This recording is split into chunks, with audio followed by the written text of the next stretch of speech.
председателе. Ќе бидам прилично краток во моето обраќање.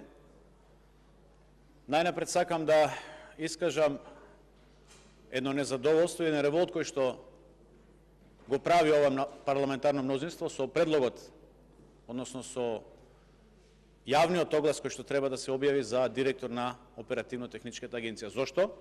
Затоа што мандатот на директорот на Оперативно-техничката агенција му истекува за 2 дена.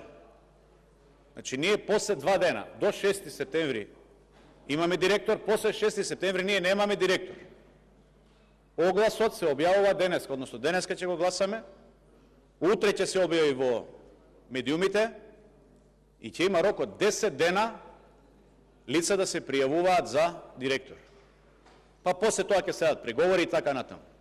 Преговори зошто? Затоа што овој закон се носи со, односно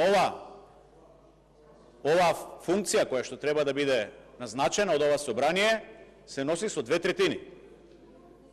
Практично ние ова оперативно-техничка агенција ја оставаме без директор, односно вие, парламентарното мнозинство, свесно ја оставате без директор. Таа агенција ќе нема подписник и за жал ќе ве потсетам на нејзините надлежности, а тоа е посебни истражни мерки, односно да го овозможи спојувањето помеѓу операторите од една страна и помеѓу службите за безбедност кои што имаат потреба од следење на комуникации, значи на некој вид медијатор.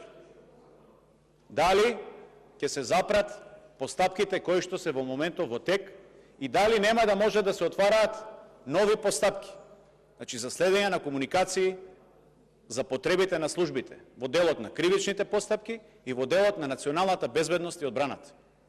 Ова е катастрофално однесување од страна на парламентарното мнозинство. И мислам дека за ова треба да се засрамите. Во изминатиот период, оваа агенција ја стресеа 2 скандали. Првиот скандал беше со набавката на софтвер или на опрема за следење на целокупниот сообраќај. Нешто што не е во надлежност на оваа агенција, на Оперативно-техничката агенција. И за ова имавме пресконференции, а никој не реагираше. Таа опрема е набавена и поради класифицираноста на информациите, јас нема да продолжам тука, знае председателот на собранието, знаат и членовите на таа комисија, што се случувало. Меѓутоа, знае јавниот обвинител кој што до ден денеска молчи. Нема покренато никаква постапка поврзано со тоа, значи со масовно следење на комуникации. Зборувам за интернет и друг вид на сообраќај. Понатаму се случи скандалот со шпионскиот софтвер Предатор. Предатор кој што е развиван во Република Македонија. Една фирма која што после одреден период, откако објавија медиумите, во соседството за жал, таа фирма беше ставена на црна листа на Соединетите Американски држави. Од нашата држава, од нашите институции, повторно молк. Нема никаква реакција.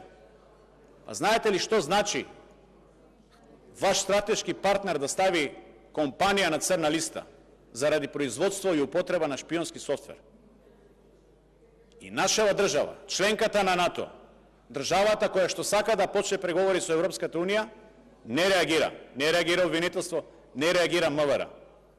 Мислам дека е крајно неодговорно однесувањето на институциите. Институции кои што вие сте ги поставили, односно вие ги водите. И тука сакам да отворам уште една дилема и со тоа ќе завршам, а тоа е следното. Доколку Оперативно-техничката агенција нема директор, а нема да има директор практично после 2 дена од денеска, дали со тоа на Агенцијата за национална безбедност и се дава право да ги следи комуникациите по собствена желба? Зошто ова го прашувам? Затоа што во Законот за Агенцијата за национална безбедност има еден член кој што кажува дека агенцијата може да следи комуникации без посредство на ОТА. Значи не и треба Оперативно-техничката агенција за да ги следи комуникациите. Во момент кога ќе нема подписник таа агенција, на Агенцијата за национална безбедност се даваат апсолутни права за да може да врши злоупотреба во делот на следење на комуникации. Мислам дека ова е крајно некоректно, кон системот што го правите, затоа што знаете дека ова е сето тоа, односно таа Оперативно-техничка агенција беше формирана како резултат на една макотрапна работа после еден извештај на Прибе и мислам дека ова што во моментов се случува треба да најде на осуда од целокупната македонска јавност, затоа што така се кршат и човековите права, меѓутоа така се нарушува и националната безбедност. Ви благодарам.